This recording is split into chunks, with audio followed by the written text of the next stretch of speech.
Welcome to Free Range. Scott Lemriel reveals the deliberately hidden truth and the way for others to recover it with knowing certainty by their own direct awakening experiences. To be effective, revealing hidden truth must also involve assisting others, with friends from very far out of town, to recover who they are and all they once knew before it was taken from them. Here is your host, Gail of Gaia, with her guest, Scott Lemriel. Show. That's tough. That's a tough one. Hey, Gail, I started recording. Okay. Dropping fear we were talking about, and that's. So introduce your show first, if I think might be a good idea. Oh yes. This is Gail of Gaia, and this is Free Range. Hi everyone. I'm here with Scott Lemriel, and we've been discussing a variety of things before the show started. And which we're not going to put on the show. It's Politics and religion. We don't talk about that. Yeah, it's difficult enough and a challenge to get fellow beings on a planet like Earth to discover, awaken to, and then find out how to drop fear like a lead brick for good. If you can do anything for anybody on any planet in any dimension, the one thing that is the most beneficial thing you can ever do is get them to let go of fear, period.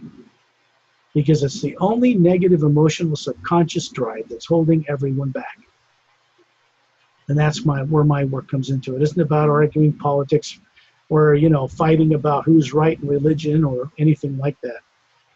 It's about bringing to the table of this planet, Earth, the means and the understanding and the experience for each individual to make a leap, not of faith, but a leap of courage into the unknown, trusting their own nature as an eternal being, not the body, not the brain.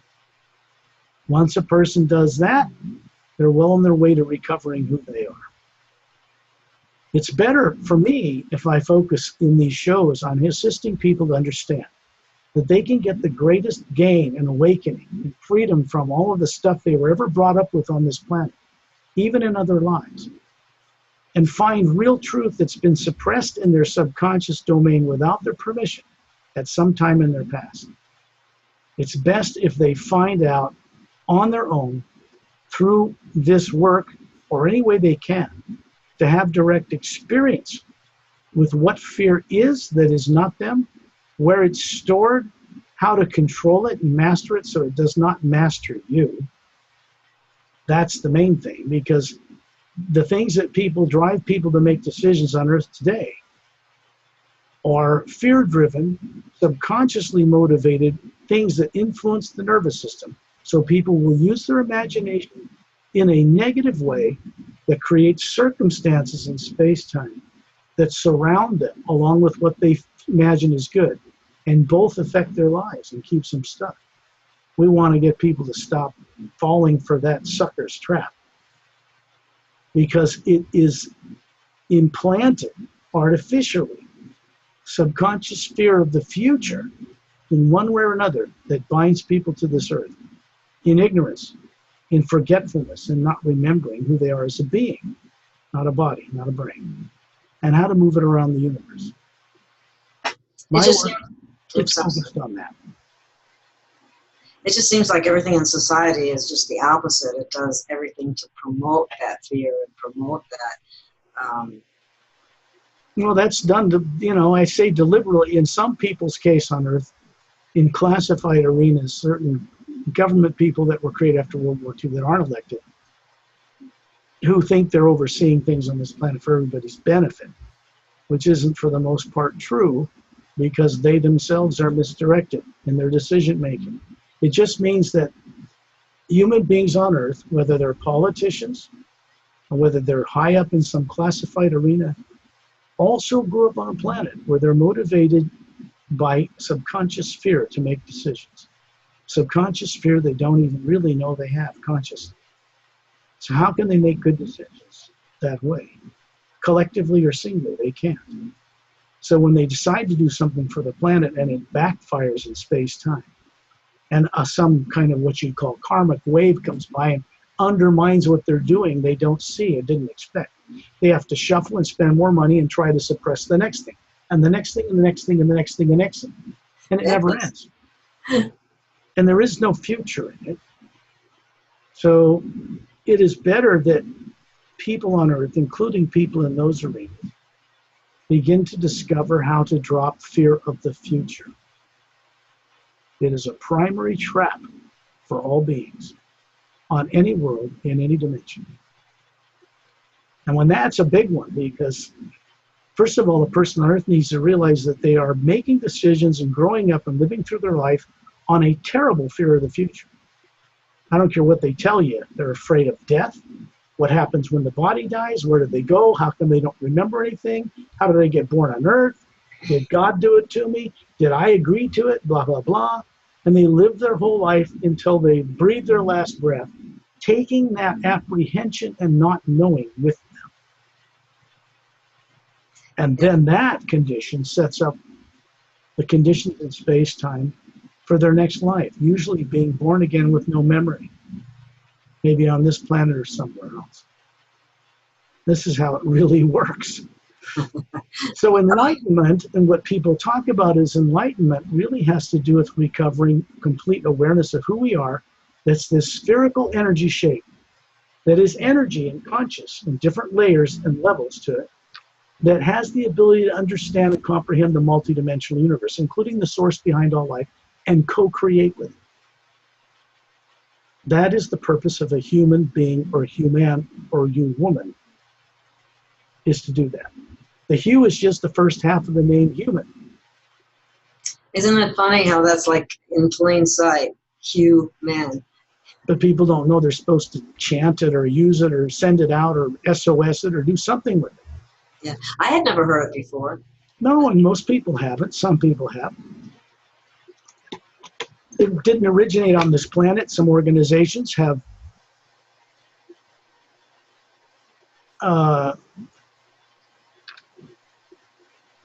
utilized it in order to promulgate truth to followers and people that join those organizations, but they did not create it. The leaders that started such organizations did not create it. No one on this planet ever created it. It wasn't created in the Milky Way galaxy, in Andromeda, or in all the galaxies of time and space. It comes from much beyond what people on certain esoteric groups on Earth call the void, most of whom think that's it, that's the highest place. So they never think to imagine or go beyond it, because they're taught that's it. There are many levels above that void. And the only way anyone will ever know it is to go there themselves. The Atma can do that. The physical body and brain cannot. That's a big statement. Yes. Nobody on this planet anywhere that I know of that's making these statements or saying this to anyone ever, anywhere, in this clear way. It's my job, this is why I came to this planet, to help people recover. They used to know this themselves. Think about knowing that and where they are now. What happened then that put them here now not knowing anything? They could have 7 PhDs as universities in planet Earth and not know a thing about the Atma that they are or how to move it around the multiverse. And they're stuck with working with theory or speculation or doubt or debate. That's most scientists on Earth that are not classified. And some of the very highest classified ones know extraterrestrials exist because they work with them. And that they can't talk about it to the public. You know, it goes back. So you're left with a planet of hidden government and current elected government leading people and themselves into a destructive future because their decisions are not based on telling the truth. Whenever they have to lie and cover things up for the good of all, it's a trap, it's a self-delusion, because doing that sets up negative repercussions in space-time. It's a primary law of physics they claim to know. Every action creates an equal but opposite reaction. Their thoughts and feelings Deception, dishonesty is negative. It has to set up those conditions. It is absolutely irreversible in that way. The only thing that sets up a neutralization of negative outcomes they're creating for the future of this world is consciousness. Knowing that's not what they should be doing and changing it changes the parameters. It ends karma.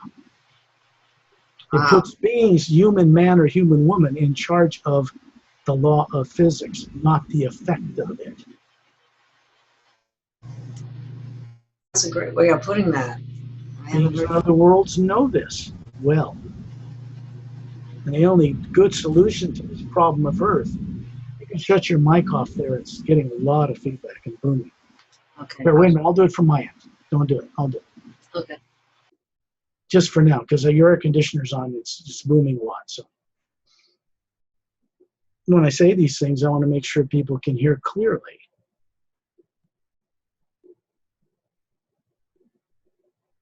To change a planet, the people living on it, it's necessary that the people living on it, somehow or other, become aware once again as beings and not bodies. Until they do that, they're not going to be able to change the conditions of the physical reality of this planet. Its politics, its deceptions, its dishonesties, or anything else. Because the human brain and body that grows up with training in one lifetime does not have the brilliance, wisdom, or understanding to change that. The beings running those bodies, when they become aware that's what they are, can change that. Not the other way around. So it's essential that beings become aware once again what they are, that is energy and conscious, not made of nuclear material, not atomic in nature, but is made of an energy that supports all that behind it. Beings that get around the universe across space and time in craft or just as beings do so by understanding that energy that's behind everything.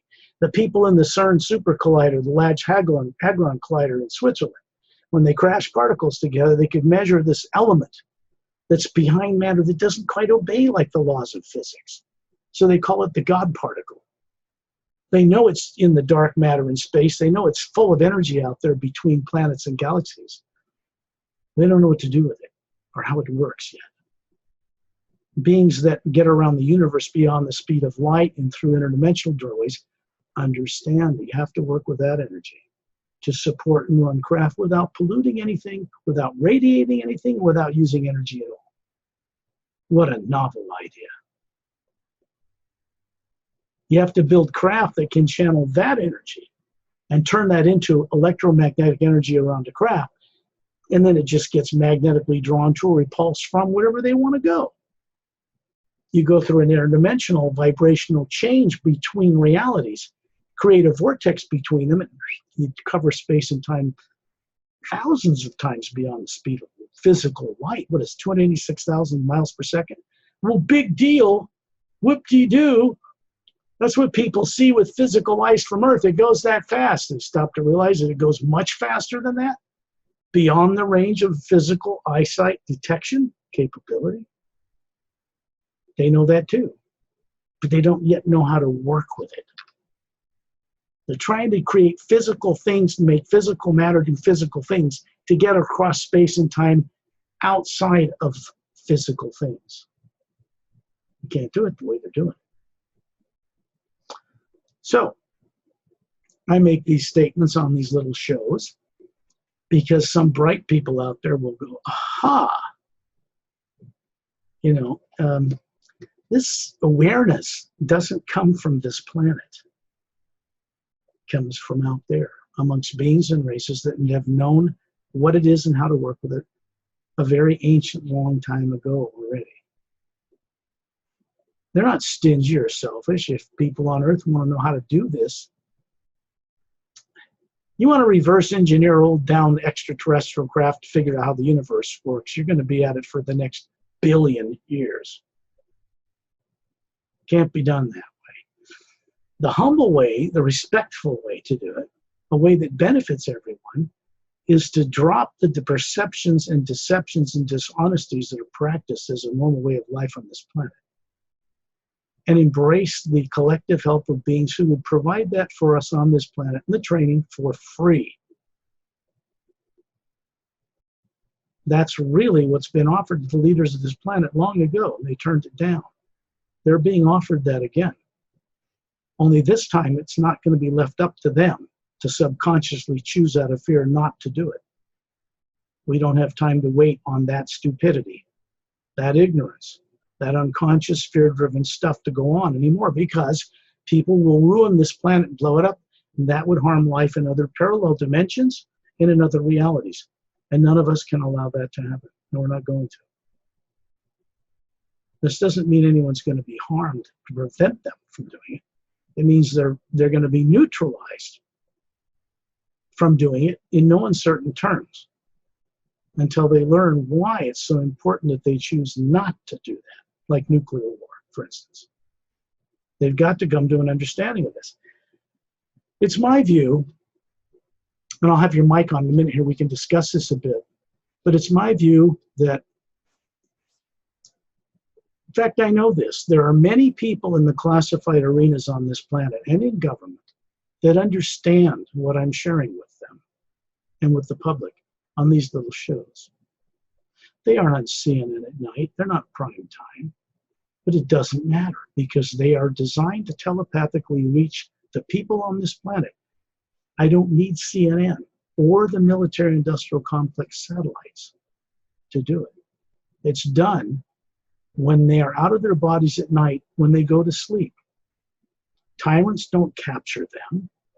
They're met with very advanced beings that make them feel uplifted and safe, and people they may even recognize.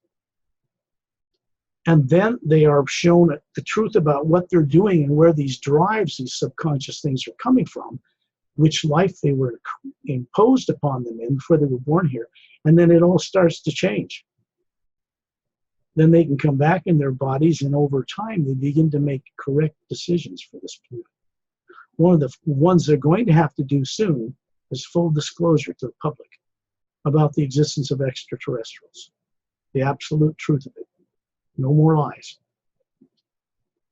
Because if they're worried about, developing a reverse engineered weapon, and they don't want the Russians to get it, the Chinese, that's so silly at this point.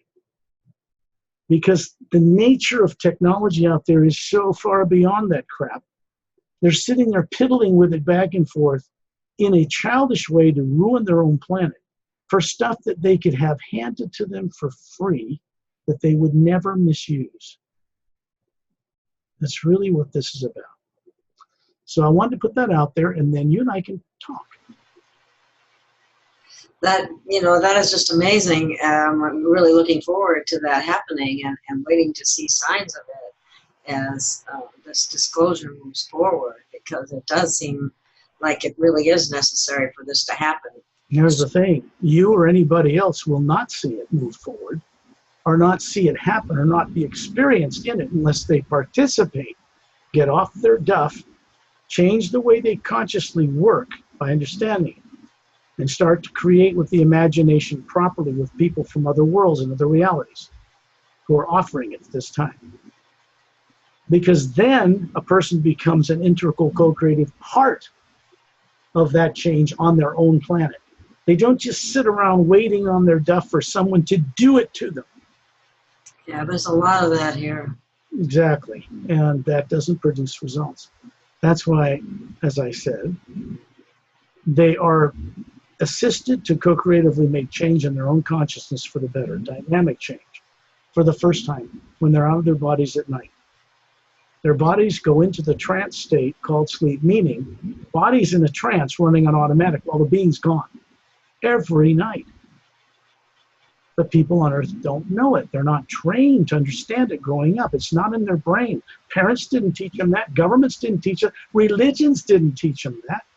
It's no wonder that things are the way they are when you Exactly. think about it. I don't blame any of these people for being driven by fear.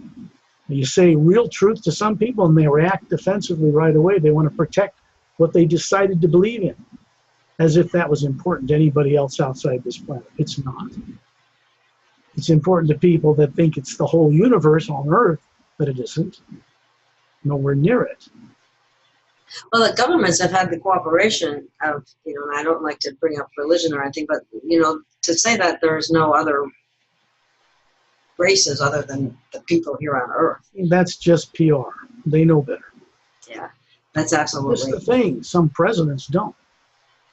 Some past presidents haven't been in that loop. You might think that's automatic. It isn't. Wow, really? Of course it isn't. It's above their pay grade. You think that somebody in the office for 4 years, maybe 8, if they're lucky, is going to be given all the secrets of the classified community? Maybe enough to deal with foreign politics to decide if we go to war with Iran or some little peddly thing. But dealing with extraterrestrials, you think a current or past president has time in a day, surrounded by the people that surrounds him to keep him misdirected in a way focused on Earth things, to have time to deal with extraterrestrials? Somebody does.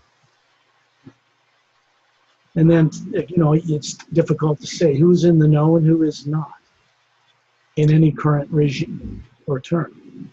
That's that compartmentalization, too. Exactly. Now, started under Truman. Eisenhower supported it, coined the phrase military-industrial complex, and then regretted it the rest of his life because he could see the way they set it up that this military-industrial complex could take over. He did warn about it. He warned, but he was already out of power. So these are the real histories of what happened on our planet. That man, Truman, and him, and the Kennedys certainly knew about extraterrestrials because Eisenhower tuned them into it when he left office.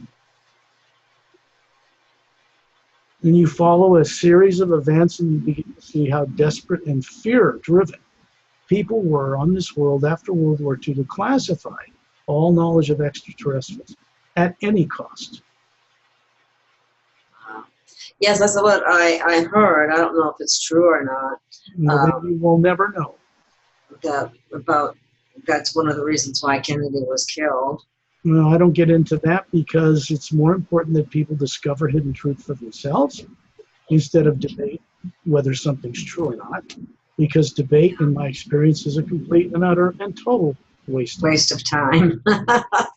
It gets nobody nowhere. It's never gotten anybody anywhere since World War II came to an end to change this world one iota. Debate this, debate that. United Nations this. Everybody talk. Stays the same, doesn't it? Pretty much. Unfortunately. So that just means that people on Earth, everyone, for the most part, are not operating with true free will.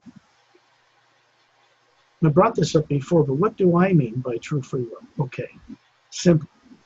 If an individual, not the body or the brain that only has information in it that you grew up with in one life, not all that out there, the being that they've been made to forget, that's running this body and making it animate, makes the brain work, eyes work, is not the brain doing it itself. It's a being, not of material matter, but energy that's stimulating and running the body, the nervous system. If you knock somebody out, somebody is knocked out of the body. Literally. Their body just sits there like a vegetable, doesn't do a thing until the being gets back in. If it's a concussion and wake up, then you got somebody running things again. I never thought of it that way before. No, most people never will. But that's really it. You get anesthesia in a hospital to save your life. You don't feel the surgeon cutting open your ribs and taking your heart out and fixing it and cutting and sewing up bones because the anesthesia is a kind of a toxin that affects the pineal gland and makes the being leave.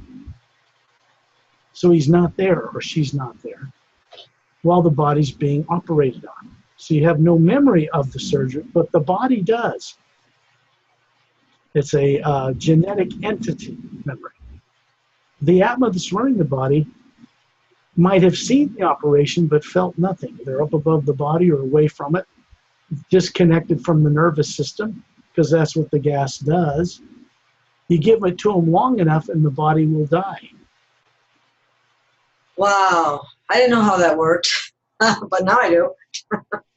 More toxic gases just kick the being out and the body atrophies, collapses, lungs don't work, things shut down, heart stops, and you die.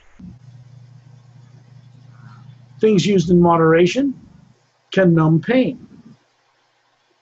The body does its best to get rid of it because it's a foreign substance that's in an amount the body, for health, would not want to keep there.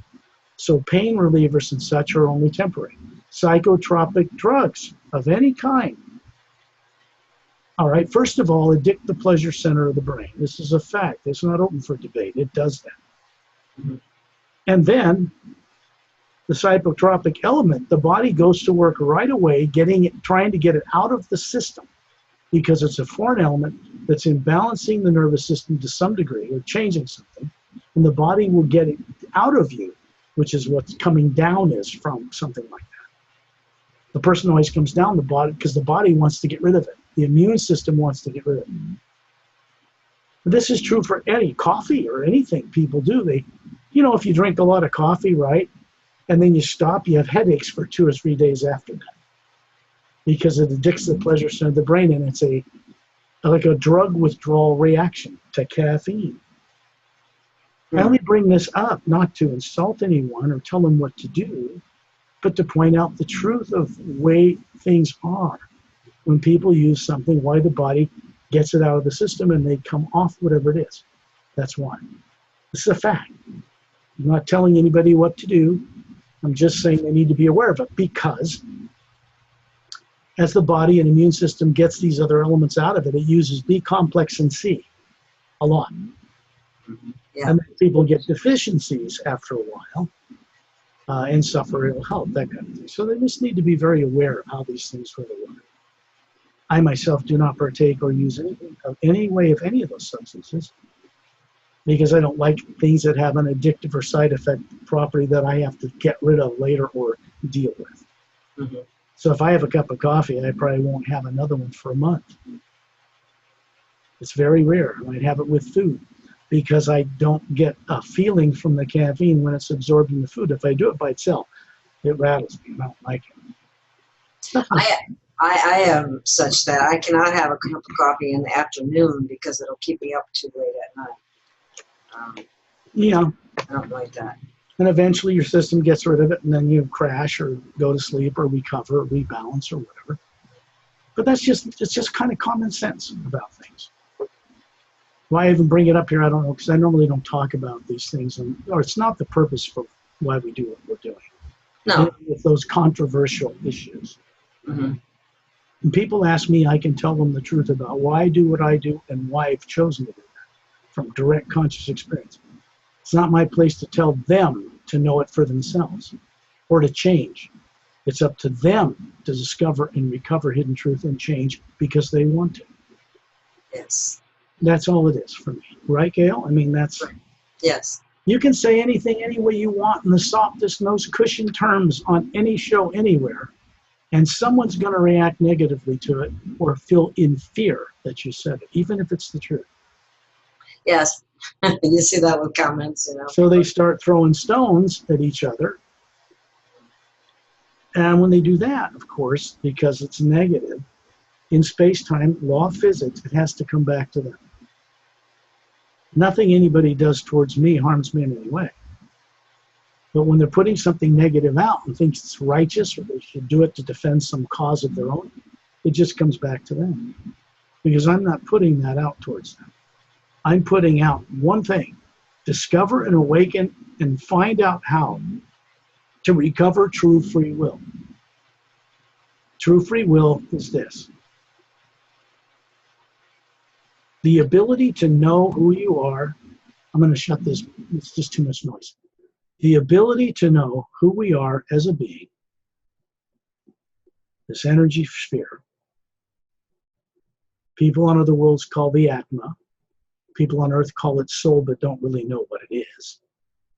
They think of it as a faith or belief, but they're not sure what it is. Or they think they have one tucked somewhere in their human body. They're going to pull it out someday. It's called soul. But that aspect of them is not a physical body or brain. Never has been and never will be. And it is not comprised of atoms and neutrons and protons and electrons and such. It just isn't. It is energy, but not as people on Earth understand or remember it yet. And it's that energy that can move around the multiverse, in a ship or without it. More advanced races do both. So, not having true free will means that a person is born for whatever reason on a body, on a planet, grows up from a baby into adulthood, and has no idea who they are as a being, not that body, not the limitations of what they grew up with, or how to move it around the multidimensional universe like they once knew how to do, without effort. That means they do not have true free will. How can anyone make correct decisions on a planet for themselves, their families, or the world, politically or otherwise, if they don't remember who they are or what they knew before they were born here? How could they make wise decisions daily with all that occluded from their access, suppressed in a subconscious, unaware domain? This is really important for people to understand this, because once they do, the awareness of it is irreversible. The Atma, the real being, begins to recover and wake up. It does things to the physical body and the brain that begins to alter things. But the being is involved directly, each individual, in the process. Some other being can't just come and wave a magic wand and do it to them. They have to be awake enough to co-create with beings who can help them in this way, do it with them. Maybe we should chat about that a bit. Yes. I just found it extremely beneficial to go on these journeys and do the heal. And I just feel like it's expanded my consciousness significantly. And you co-created participating in getting your consciousness expanded by utilizing it. I didn't do it to you. I just serve as a guide to help you see things you don't know that you can even see out of body, in other planes, other planets, that you once knew how to do. You're not trained that growing up on Earth, so why would you be comfortable with it hearing about it as an adult? Yeah, I learned some things that I didn't have a clue about. I mean, that when you're out of your body, when you dream at night, that wasn't really very clear. Why should you be? No one tells you that growing up here. Yeah, there's nothing that helps person on this planet that I'm aware of that does what we're doing or teaching, the kind of things that are being taught to help facilitate that ability, which will bring on that expanded consciousness. Yeah, you hit something on the nail head there. It helps a person co-create the ability to bring on that expanded, changed, liberated, awakened state of consciousness. They have to participate in the process consciously. If they're not conscious of what they are, and they don't have an inkling of what it's like to be out of the body, can't remember it, or go outside of Earth and orbit above the planet, or go to other worlds, other dimensions, and see them of the guide, they start seeing the stuff when their body's in the trance state called sleep. They're seeing it. And their eyes are closed and their body's, sitting there. Same state they put it in when it goes to sleep at night, except they're going on this journey. And they're bringing that awareness back a little at a time to that brain that never had it, the pineal gland in that brain, that personality, that body that never got trained any of this, and bringing more of that here. That's what enlightenment is about for the person on Earth. To know things again with certainty, to remove doubt and fear and speculation, and drop it like lead bricks that they are in the way of knowing. The being, the Atma, looks in the universe and knows things with certainty, because the white core of it, like that symbol above your head, is telepathically connected to an omnipresent field of force, the hue, that underlies everything that is not nuclear and supports it all. The Atma connects to that, and it plugs into it, and then it has access to what all those beings and all those planes know, depending on where it puts its attention. So the more people do it, the more they begin to recover what they once knew. And what they couldn't comprehend a year ago, they suddenly go, hey, I know that stuff, that's easy. It all starts making much sense. They don't realize how much their IQ has risen, and they're involved in it directly. So that's all this is about. It's not about faith. I don't deal with that because there's plenty of people on earth to deal with that. It's not about debate because everybody's arguing and getting nowhere about that. It's not about belief because I don't work with it. I only work with direct knowing experience based on my own direct knowing experience, which has nothing to do with anything that was ever developed on this planet. And then it carries it forward for the person that is listening to this or finding this information out to have some of that direct experience themselves. And that's the way they're going to do that is to either participate on the journeys with us or work in a kind of meditation. I just share with people how to do it and what it means, and then they can start doing the hue and working with it courageously for themselves. It'll start to recover things. They're really putting out a direct communication to the omnipresent field of living force that supports everything. It's not positive or negative. It's not good and bad. It's behind and before that, above that, beyond it. The individual Atma connects into it, at first without realizing. And then it provides a certain protection. So the being, even on Earth, can begin to recover all of this safely. Their life becomes more balanced through the process, not the other way around. And it has to be experienced by individuals. They know it for themselves. Otherwise, I'm telling someone this is true, or saying this is true and theirs isn't, or getting into debate, say. But if I share something that's universally true for all people, and I know people on Earth used to know it and they don't now, it will ring a bell somewhere in the corner of the deepest part of their being. And something starts to surface that's been asleep a long time. That's also universal truth in work, in action, but on a different level than most people are used to. So there's the difference between not having free will and having true free will. Having true free will means that you're aware of what you are as a sphere. Planets and moons and suns are round. They're created that way after the image of their creator. The Atma, you, the real individual, myself, is round. And we participate with the source behind all life in creating the entire creation continuously. Whether you're ignorant and unconscious of it now, and once knew it or not, it still goes on. So the real trick, so to speak, is to get the consciousness awake in doing it consciously as an Atma, not a body. Then you can run a body just fine and not suffer from the illusion that you are one. Yes, that's a big illusion there. It's tough, I know, because people don't hear it put to them this way. But I can say for people listening, it's not the first time they will have ever heard it. Even if it sounds strange and, wow, what did he say? For the first time in this lifetime. It's not the first lifetime when they knew it either. So that means, simply put, all of this is recoverable. That's big. And knowing that the Atma has that ability to overcome anything, negativity, anything. Just the very idea that a hydrogen bomb can be there. It'll kill the body, but it doesn't kill the Atma. It won't harm it a bit because it's not nuclear in nature. It isn't made of matter. It can't be split apart. It can float in the billowing flames of a nuclear explosion and just sit there. And it just passes through it. Nothing can affect it. Now, if beings on Earth knew that's what they were, would they be in fear of anything anymore?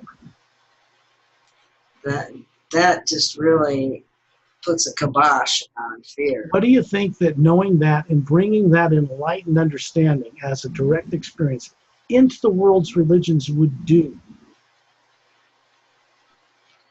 Many beliefs would drop away. But it means that the people in the religions and leading them would also change for the better. Yes, definitely. It isn't about taking anybody's love for something or someone out of the picture. It's about making it real, direct, experiential, taking it from faith leaping into the direct knowing of it. That's where mastery comes into it. As a being, a human or human is meant to be a trustworthy, conscious co-creator with that source. That is our destiny. Like it or not, that's it. Pretty lofty. That's an awesome destiny. Too What bad else you do in eternity, huh? too bad we didn't know about it sooner. I mean, we did used to know about it, but somehow it got suppressed. Yeah, well, it's better that each person have the experience of what happened and why, so they can make it just a memory and not something that influences them in fear subconsciously to run their lives and not remember. Most people are terrified of what's beyond the earth, good or bad, what's in other dimensions, good or bad. They're afraid of death and afraid of leaving their body, and they're going to have to do it when the body dies anyway. Better, I say, they know how to do it while the body's still alive. That just makes so much sense, yes. Because then the fear of death and many other things is gone, or are gone. Okay, so I would ask that people, unless you want to talk about something else there, Gail, or should we demonstrate how this journey, one of these journeys? No, I think we should go to the journey, because it's what it's all about. It brings forth that experience that we're talking about. Okay. When I do this, whether you folks out there in the world know this or not on Earth, I have, through many years, awakened the ability to go into the trance state, go sleep for this body, and run the eyes or the mouth or talk with people while I'm going on the journey as a guide with all of you. And I bring other people that are very, very highly advanced and capable to the table. Ambassador Turelian of the Say race, non-world, the human race, but not from Earth. Most ancient race out there, one of the most ancient races in existence. I'll bring people from the Galactic Alliance who are highly trained personnel, men and women, who are in ships patrolling our solar system right now, permanently stationed here to prevent this world from going in a total destructive direction. That means Earth and this solar system is quarantined for our own good right now, not by tyrants.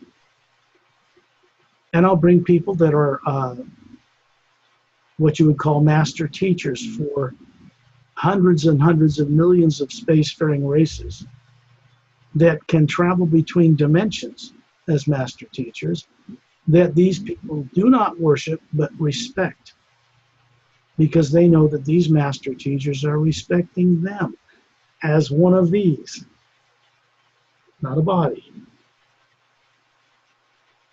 And then I have them go on these journeys with us so that they can help to assist the beings that join us on this journey, make a connection with them in the sense that they see who they are.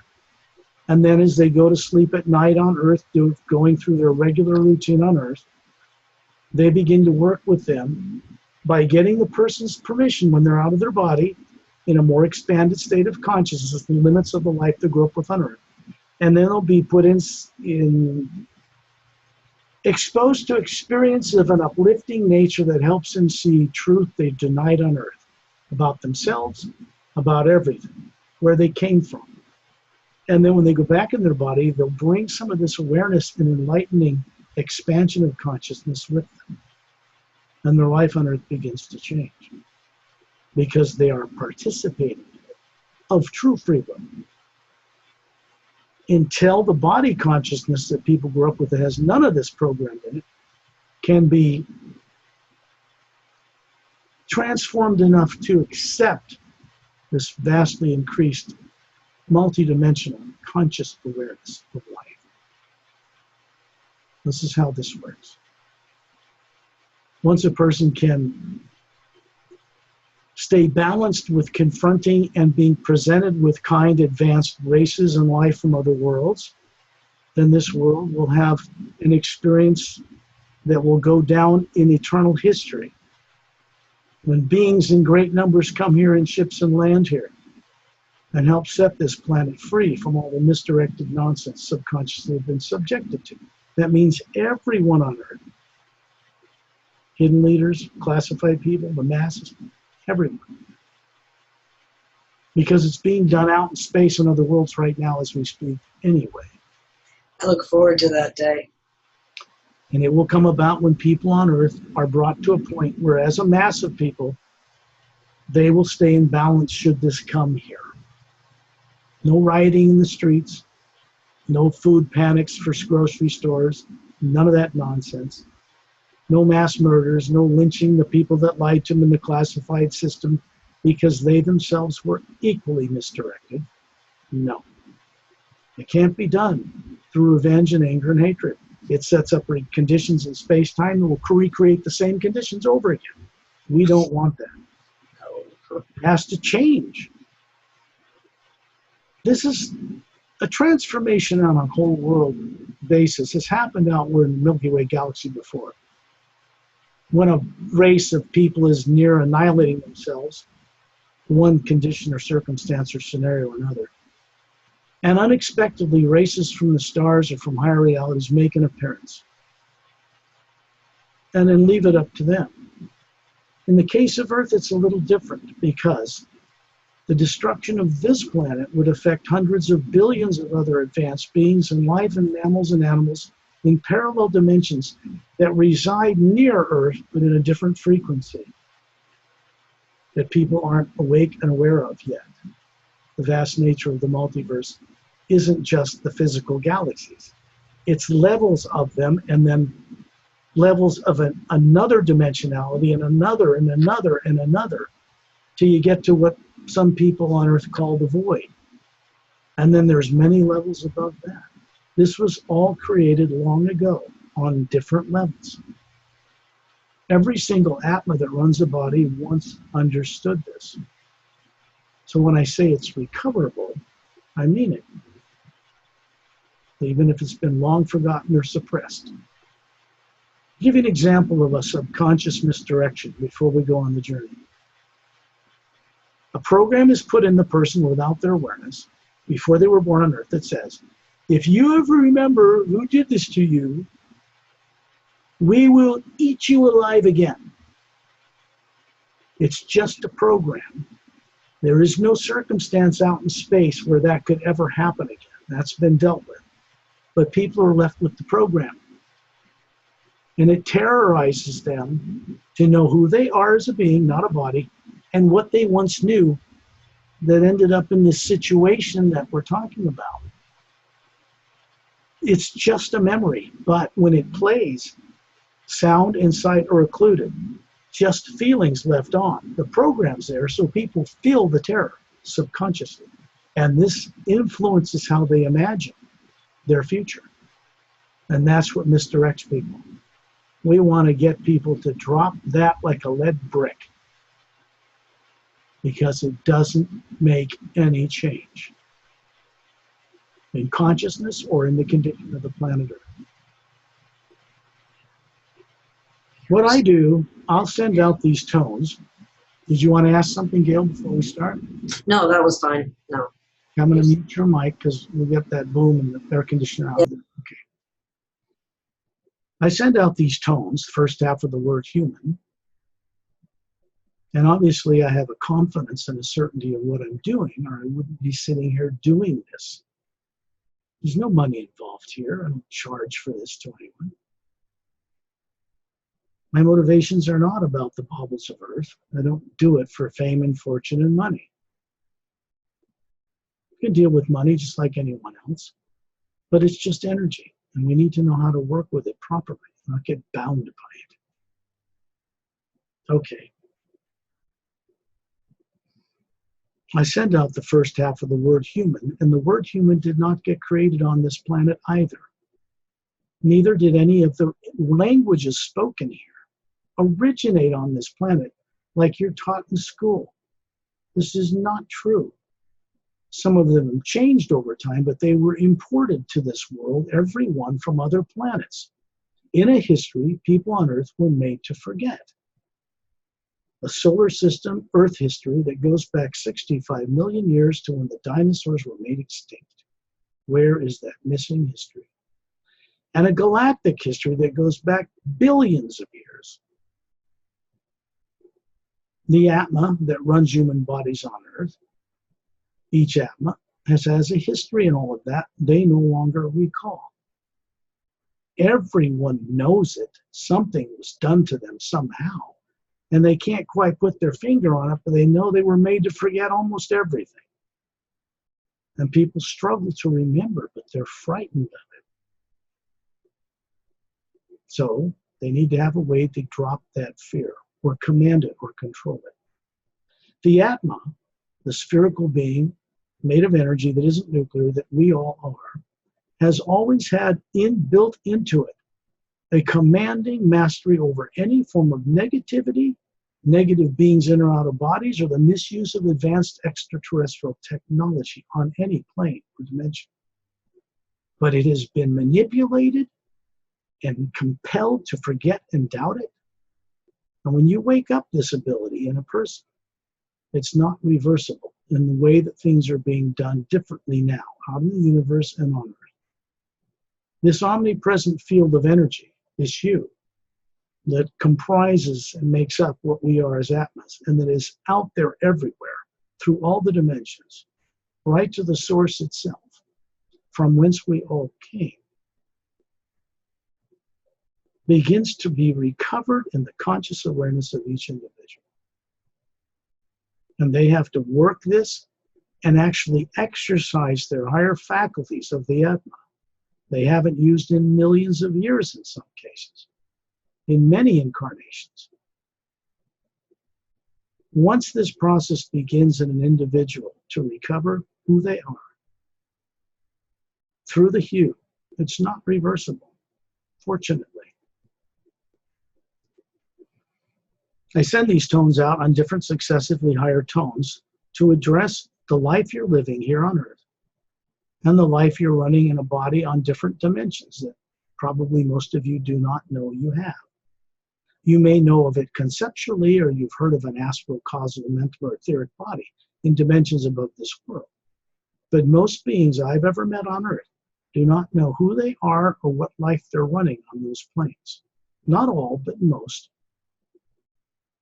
And isn't that strange that they don't know who they are and what they're doing as a being on different realities? What's wrong with this picture?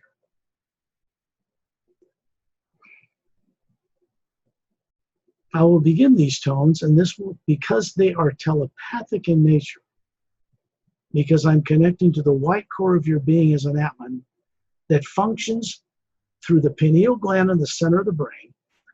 It begins to have, and you do this every night anyway, so I'm not controlling anyone. But your brain will, the pineal gland will secrete serotonin, make melatonin. These are chemicals that put the body in the trance state called sleep, induce sleep, so you can leave. And people do it every night, but they don't get trained on this planet growing up, when this new brain and body is developing, to understand any of this or that any of it's real. So why would they apply it or use it as an adult? Well, they wouldn't. Something in each being, beyond all reason or possibility, leaps forward despite how it's been suppressed, and it will cross paths with someone like me, or beings from other worlds, or master teachers somehow, that can assist them to help themselves unravel this tight knot of not knowing.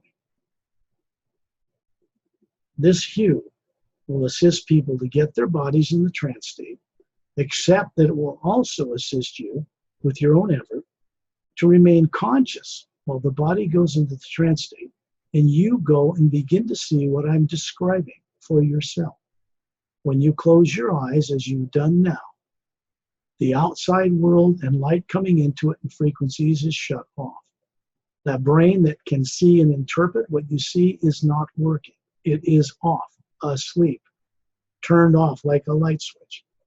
So if I tell you to look at a green apple, or if I say, look at a hummingbird hovering in front of your face, 5 feet from you, beautiful rainbow-colored hummingbird, looking you right in the eyes, hovering there. And it says to you, welcome to recovering who you are, and flies away.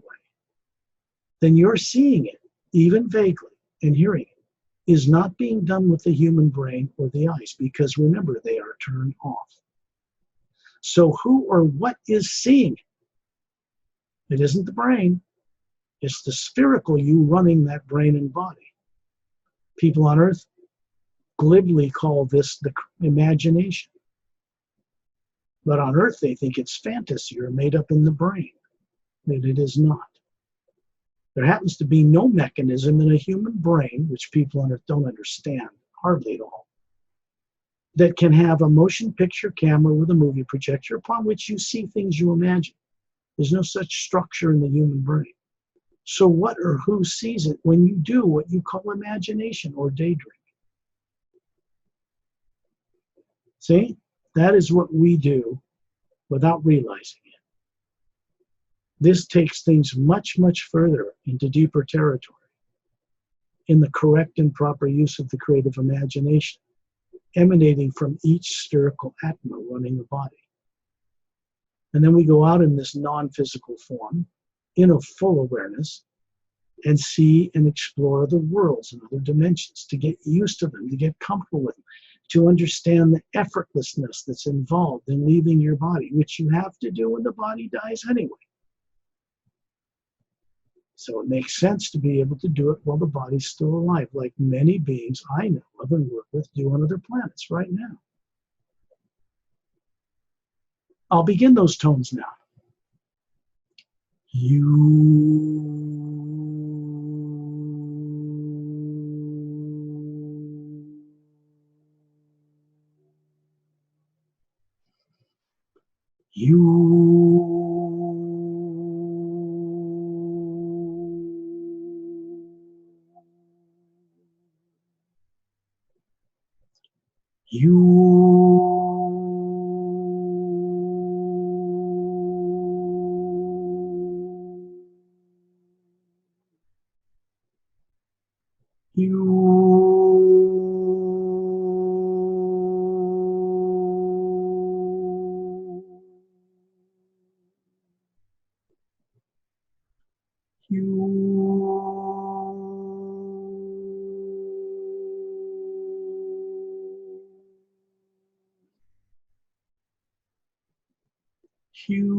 Getting in or out of the physical body is easy. The upbringing on Earth would suggest and imply that it's terribly difficult and takes masterful years living in a cave to do it. That's just creating difficulty in your future path to get it done. All advanced trainings have to do with getting the individual to let go of complexity and difficulty in their thinking and imagination. And this is what we're doing right now. My little kitty Starlight voluntarily comes up on this chair, goes out of his body, and goes on these journeys with us. Why? Because he is a spherical Atma running that cat body. He's very advanced. And he's capable of doing this without the effort most of us have to employ to get there. He's a good friend.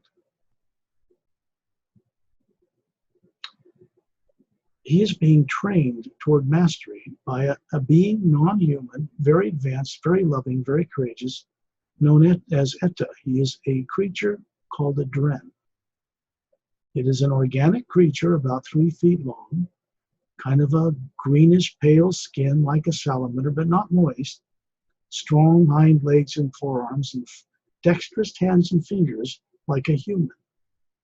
A longer snout, when his mouth is closed, he looks like he's amused about something. 2 big bulbous blue eyes. From the root of his tail to its tip, when he wants to fly through the air, it glows like a crystal opal in bright sunlight. This organic creature, not from Earth, from another mostly water-covered world that evolved in huge on the bottom of the ocean, these extinct volcanic chambers, developed the ability to defy gravity and fly through the air as a silica-based, not carbon-based, organic creature. And Etta and this cat are best buds. And he's training Starlight. It's a great joy for me to have Starlight join me on these missions and these adventures with us. People see him. They begin to see how it is that he knows how to tune into these sessions, get up on the chair and go. It's kind of a phenomenon, but you'll see it. All that I do is about direct experience. It's not about asking people to believe on faith what I say. It's assisting them to have and awaken and recover their own direct knowing certainty about the hidden truth that I reveal to them.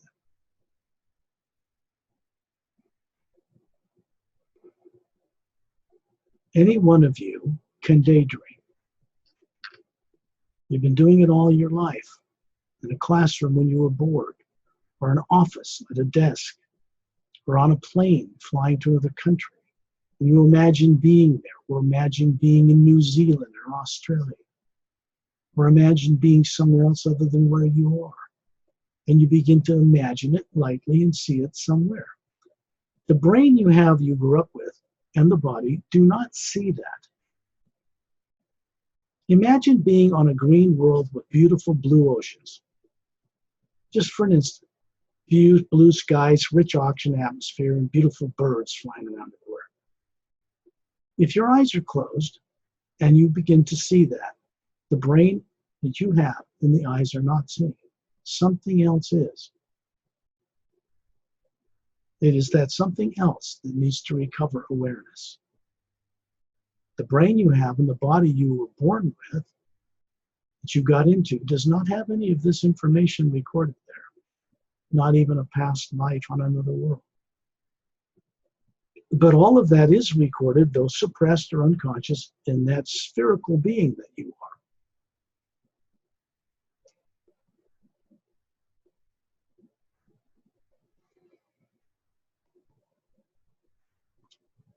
Imagine feeling your bare feet sinking into emerald green sand that's glowing with a cool and a warm light, a comfortable light, about a foot above a beach somewhere.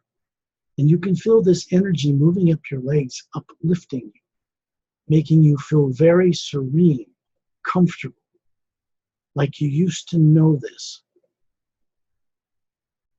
And then you look up and you see you have a body that looks like yours, perfectly healthy in every respect, about 36 years old. I don't care if you're a 6-year-old child or a 90-year-old man or woman or more. If you can see this 36-year-old body, perfectly healthy, not like when you were 36, far better than that. But you, this is an energetic form of you, you're imagining, with the feet wiggling his toes in this emerald green radiant sand. And you see your hands, and they look like yours. And then you look up, smiling, and you see a sphere, maybe a couple of feet across, hovering above your head about 5 feet with a white core, radiant like a sun, and a layer of orange teardrop-shaped lights around it. A little thick layer, then another layer that's more, first yellow, then orange, then green, then blue, lavender, violet. There's a golden energy field emanating around it.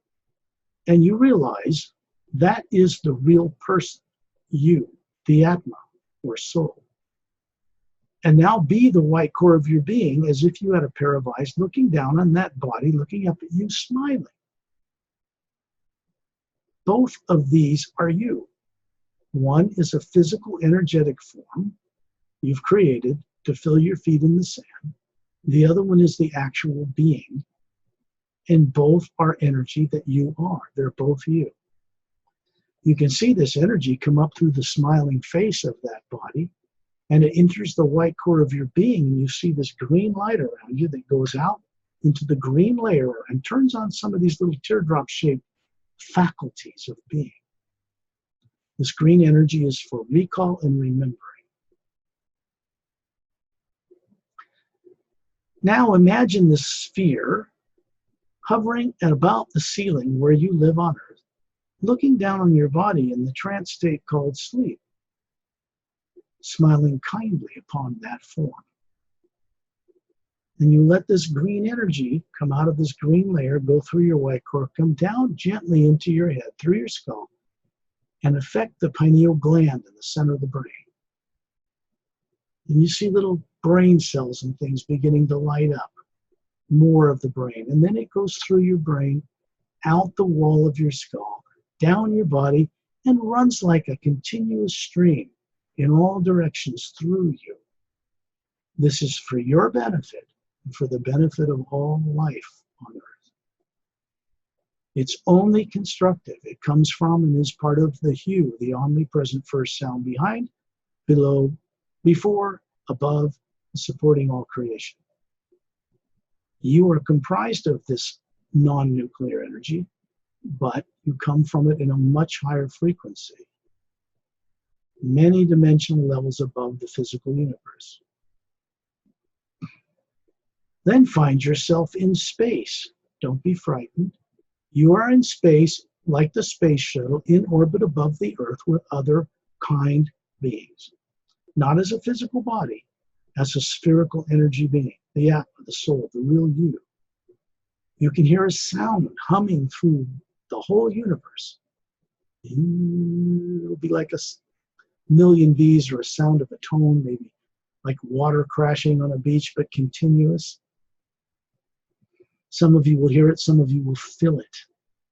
When you look at the void of space around you, which you've seen in NASA photographs of satellite pictures of Earth, or from the Hubble telescope, you see polar ice caps, the oceans and the continents you're familiar with. And there's the moon with all the crater marks on it with no atmosphere, doesn't turn on its axis and goes around the planet, always showing us the same face as it turns around. And when you look at the black void of space, which you think it is because of the photographs you've seen, as an Atma, you see that it isn't black at all. It's a white light with a golden essence filling the space between planet and moon and sun and stars and other galaxies and other dimensions. And you're floating in it. And the white core of your being looks very similar to that energy. Only the white core of your being is a brighter white light. And you can see all the billions of stars in our Milky Way galaxy. And you look around and you'll see myself hovering there in Gail. And my friend Ambassador Torellian above the planet. He's a spherical being, quite beautiful. And then you see an 18-foot tall human body appear in space, standing in the void, smiling kindly, giving you 2 thumbs up. This is what he does on these journeys to get people telepathic to understand they're safe and they're moving in the right direction for their own benefit. This is a form of energy he's manifested that shows you what his body looked like over 1 billion years ago. Long blonde hair, big sky blue eyes, slightly pointed ears like an elf, but not drastic.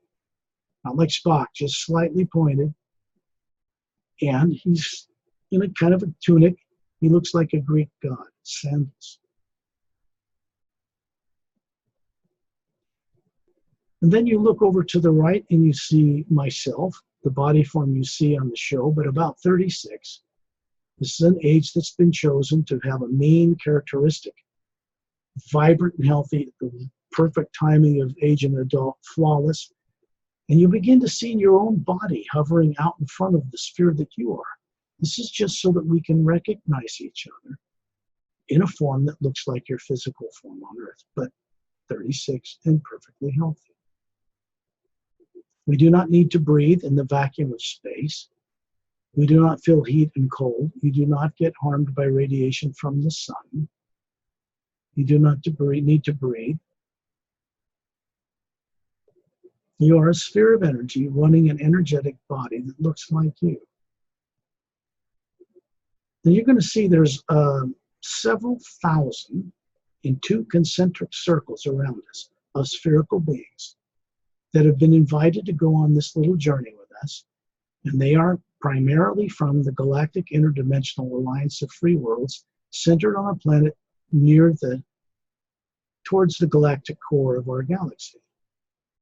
Many of them are master teachers, scientists, very advanced beings, human, humanoid, and some others that are bipedal, upright walking, but not human looking. They are all kind, all benevolent, and work together cooperatively in an organization of more than 450 million spacefaring races. And they exist in parallel dimensions of the physical universe, covering 144 levels. The universe is a lot bigger than most people understand. The physical universe with billions of galaxies has numbers of levels of different molecular time rates in it. You look out at the white energy that is the void of space, and you realize it's a living, breathing energy. It's not nuclear. It is behind and supporting all that exists as physical form.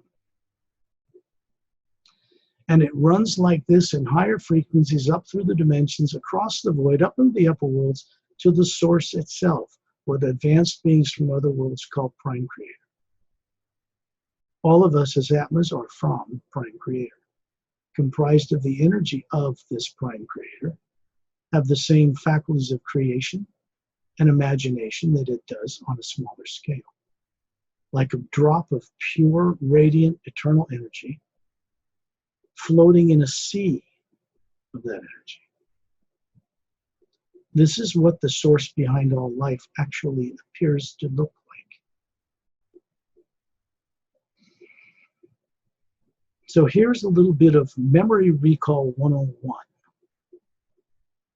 You are in the vacuum of space, floating as an Atma with a physical form surrounding Lemriel, who is centered between us for one purpose, and that is to keep us focused on constructive good during this session. The universe is vast. People will go off in any direction and get entertained by baubles and phenomena and gain little or nothing. This is about seeing and knowing recovery. When you look down on the Earth, you can see the polar ice caps. You see the barren moon with no atmosphere and the sun in the distance. The white energy with a golden essence sparkling through it that is the void of space. What people on Earth call dark matter, they even know is not dark matter. It's just not visible to human eyes. It appears dark, but it really isn't in a higher frequency. And then you see Lemriel. He's got one thumb up, the body form, wave his hand, and you see the Earth, right where it is, change, and the moon.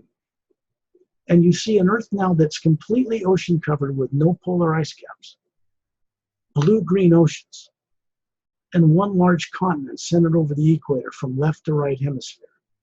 Comes up like this, curves down like that, about a third of the way from the North Pole. Comes down like this, below the equator, curves back up there, about a third of the way above the southern pole. You can see right through this world as an Atma. You see another continent on the other side, center over the equator, about 2/3 its size. Down at the bottom of this continent, towards the southern pole, is a crescent-shaped, half-moon base-shaped glowing emerald sandy green beach you can see from space. At the beginning of this journey, in our beginning of daydreaming, you put your bare feet in that sand, on that world, without realizing you were actually doing it. Not just out of body, manifesting an energy form with bare feet, putting it in very powerful, uplifting sands on another world, another earth, in higher reality, is what you were actually doing without effort. When you look at the moon now, it has changed. It has an oxygen atmosphere, clouds and rivers and waterfalls and 5 domed cities on its surface. A living, breathing, smaller planet, turning on its axis as it goes around our planet. It has no polar ice caps either. The domes cover 5 large cities. They're not huge metropolises like you'd see in New York with big skyscrapers, no. But there are 3 golden-sided, 4-sided, quartz-capped pyramids inside the center. And they are structures that actually do something. As the moon turns on its axis towards what we call the dark side, as it becomes light, you can see there's another large dome city centered in the mountainous area on the back side.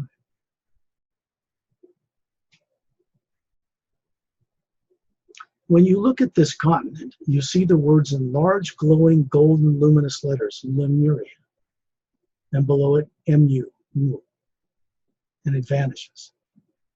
You see centered through the planet on the other continent, Atma or Atlantis. These are 2 lands that in this world, in this higher parallel dimension, this 3rd level up, a higher time rate, never had polar flip problems like we did in the world we're familiar with every 100,000 years.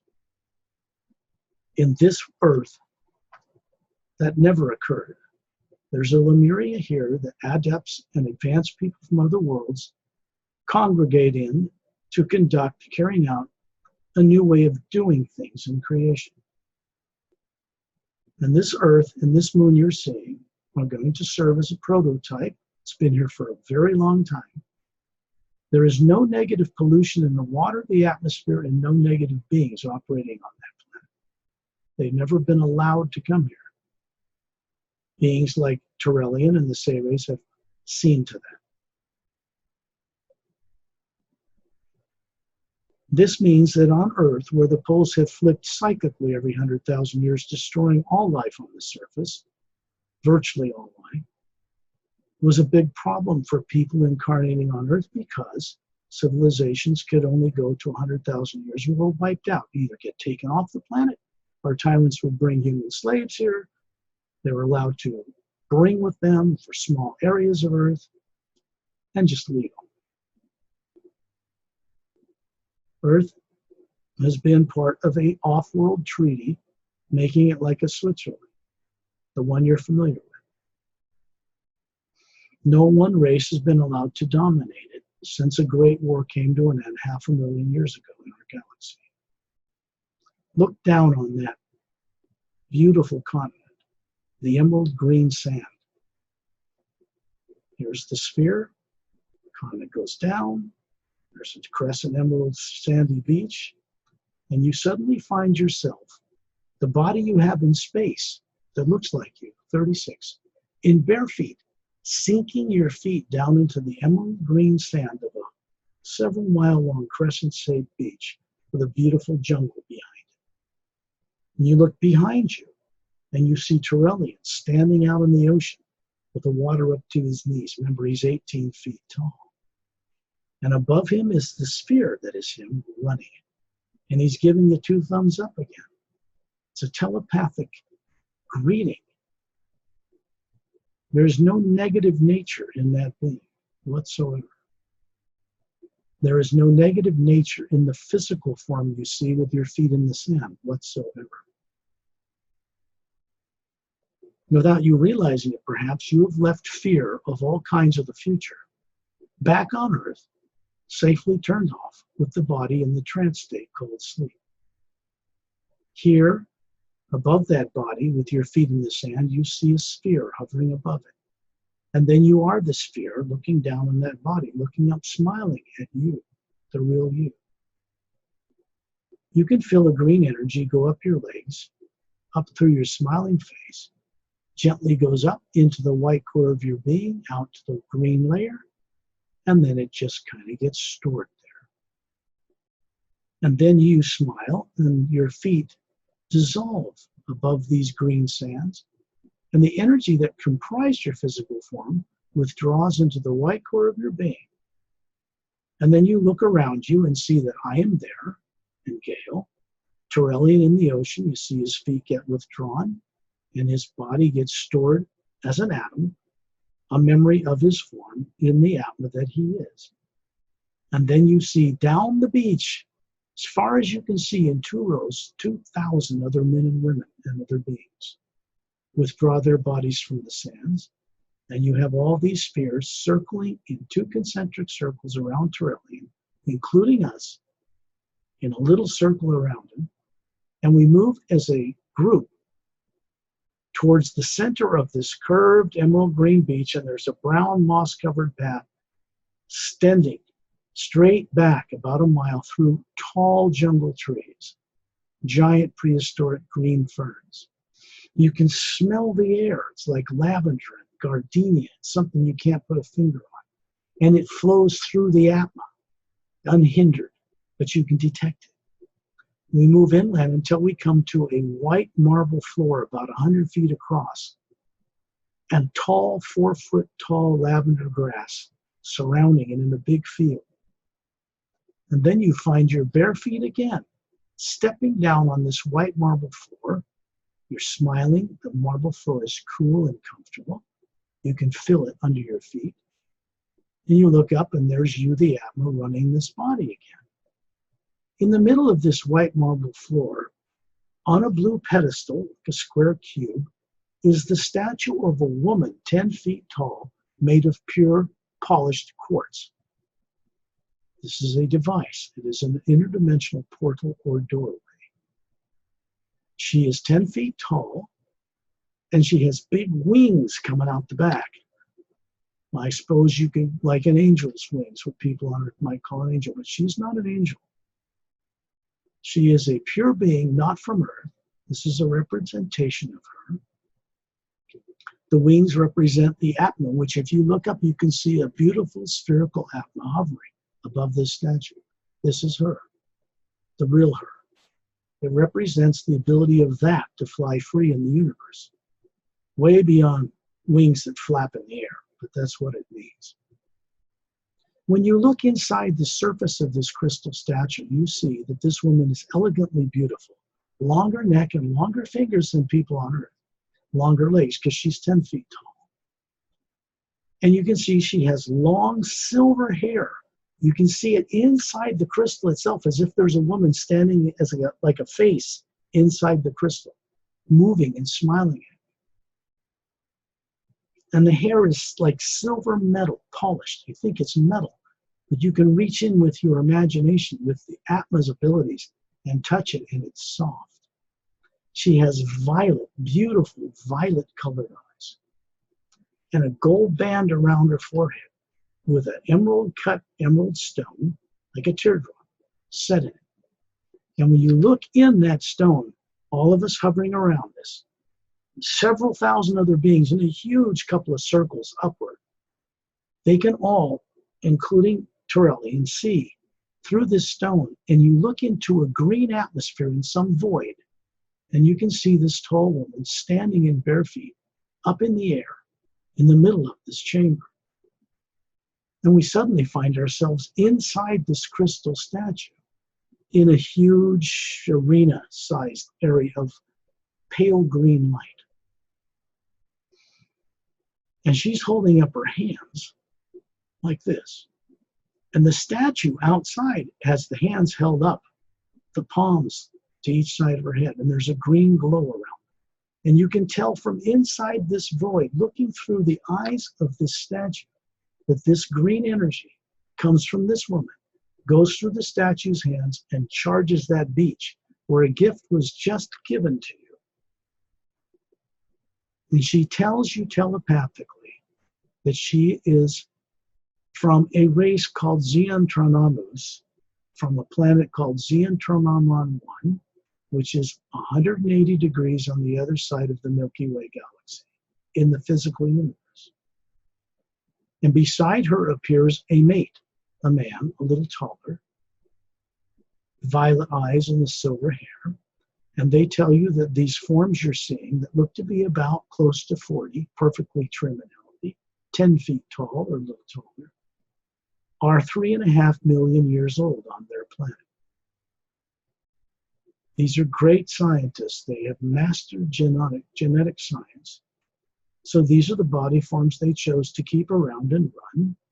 And if you look above the forms standing in this green atmosphere, you'll see two Atmas hovering above it, a masculine chosen one and a feminine one.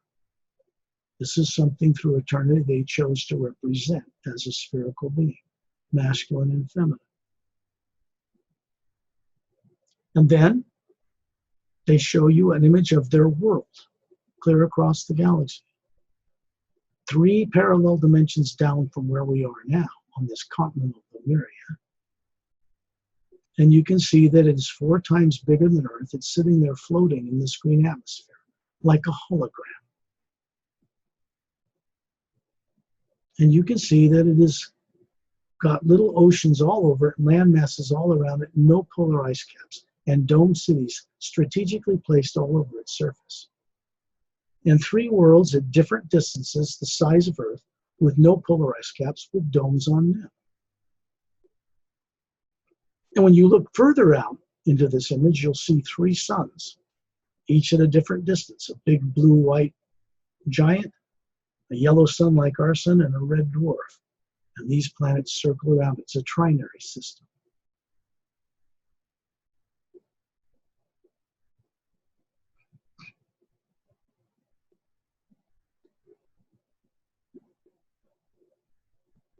They both place their hand over their chest and tell you that you are welcome to visit their planet on another journey. We've been there before. And then they just vanish. This means they immortalized their physical bodies 3.5 million years ago. The genomes, the telomeres, do not break down or shrink, if you know what those are. And then Turelian appears in the middle of this green atmosphere, standing there with the Atma hovering above him. And he shows you his 18-foot tall body.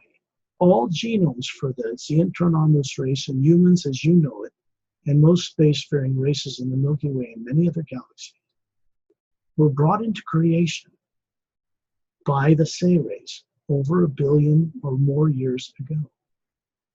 The body you see there that appears solid was immortalized over 1 billion years ago out in the galaxies. But not in the same way. You're going to see that it begins to dissolve like molecules of energy and is withdrawn into the Atma hovering above it and stored out in the green layer in one of the little teardrop-shaped lights. This immortalization means they dematerialize their body, store it, move around the universe beyond the laws of physics or time and space, and then manifest it as needed wherever they go. We, humans on Earth, and other humans throughout the galaxies, get their genomes for the kind of higher forms we run as Atmas from the Say race long ago in galactic history. And they were entrusted to create many upright walking and other forms, higher genetic structures that Atmas could run. And it was planned at the time that Atmas would be able to run these bodies to get sensory input and experience on different planes on different planets. But they were never meant to be trapped in them or made to forget that they are not physical bodies. That's why we're going on this journey today.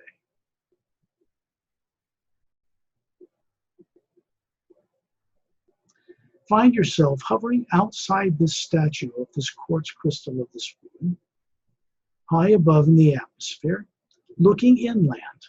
And you see this brown path through the jungle continues and winds up a mountainside where it comes to end on 3 landing platforms that are like blue discs in front of a huge, clear dome covering a city with 3 golden-sided pyramids with quartz caps. Little half-mountain range around the backside for aesthetic beauty. You can see little white marble pathways wiving through a countryside and little ivory-colored domes. And up the side of this single snow-capped mountain, this dome is centered at a higher plateau at its base, is a waterfall roaring out of a cavern open 2/3 of the way up towards the snow-capped summit of this single mountain. And it's dropping down a straight, flat cliff edge thousands of feet, where it begins to form a river, winding its way on the backside of this dome city through blue-green forest trees. And you see that the river continues down the mountainside and becomes a wider river, winding like a snake through that jungle until it circles around the far right side of this white marble floor of the crystal statue of the woman standing in it. And from here, you have telescopic vision. You can see that lying the embankment of that sleepy river are tall, look like weeping willow trees with blue-green luminous leaves, a mineral in them that makes them glow. They're self-luminous. And that river continues through the jungle and empties into the ocean. You can see this brown path going straight as an arrow out to that glowing emerald beach where we started this journey. That dome city, which we will go in another time, is manned by men and women from the Galactic Alliance, master teachers from beyond Earth, the Sayrays, and occasional visits from what are called silent mentors, which are the mechanics of the universe. They keep everything flowing and running in place. And they are in this city, it's been established there, on this continent of Lemuria that poles never change, never have, to help bring about a change for the planet you're familiar with. Think of this world and the moon that circles it as a prototype. Find yourself in space again, in orbit around Tyrellian, and you'll see there are 2,002 concentric circles of spheres of men and women still with us on this journey. And then you look down and see there are no polar ice caps on that planet. You can see the continent. You can see the emerald green beach glowing. You can see the statue of the woman. You can see the dome city at the base of the mountain. You can see the waterfall, blue green water flowing out of it. It's also luminous. And you can see the moon with an oxygen atmosphere and 5 dome cities on the front side and 1 coming into view from the back side. And then you see it change. And you see the Earth you're familiar with polar ice caps, and the moon, pockmarked with meteor crater hits. And then you hear this sound all around us in space. And there's Tyrellian, we're circling around him. I'm there, Gail's there. And it sounds like the humming of 1,000,000 bees in the high note of a flute, roaring through space and time. And you look out and see it as a white light with a golden essence, filling the void of space between the Earth and the moon. And then you find yourself hovering in the atmosphere of Earth as a spherical being, looking down on where you live. You can see right through the roof. And you can see you hovering as a spherical being above the body, sitting there or lying there in the trance state called sleep, same way you put it every night. And then you smile kindly down on your own form and let this green energy and the awareness of this journey move into that brain and be stored there, because it never had this stored in it growing up. And let that green energy pass through you for your benefit, but let it flow onward through you, because you become a co-creator with this change now of free will, so that it can move onward to benefit others. And when you're ready, open your eyes.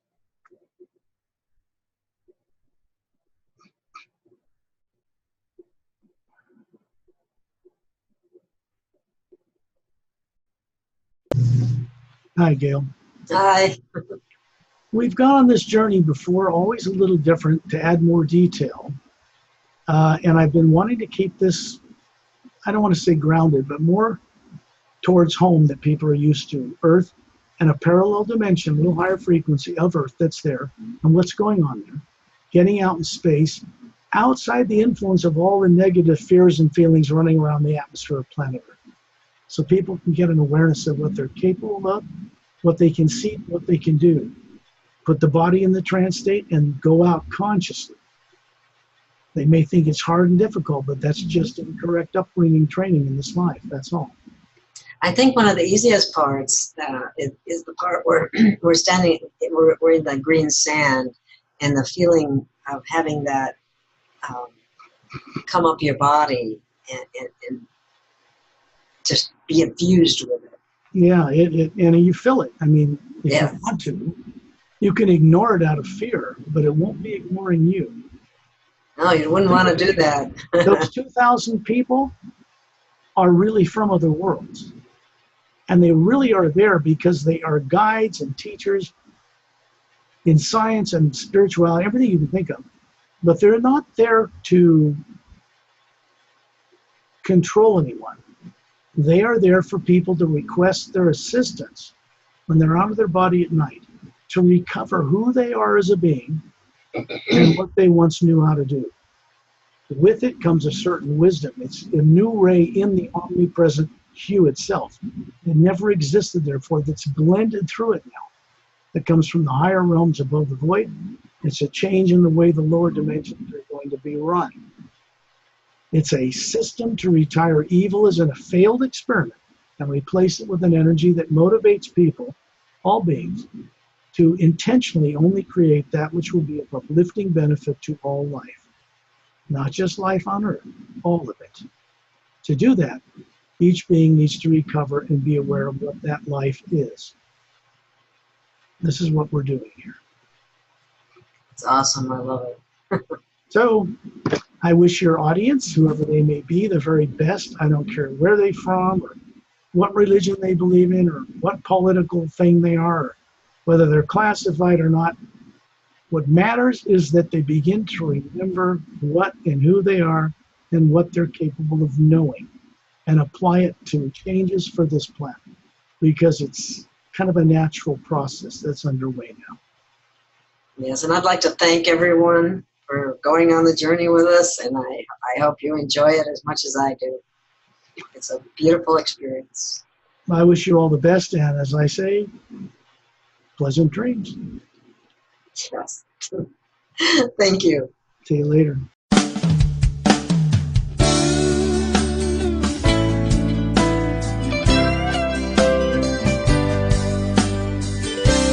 I'm a stranger on a lost island, somewhere in the universe.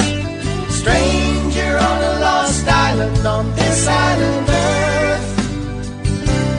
I'm a stranger on a lost island, somewhere in the universe.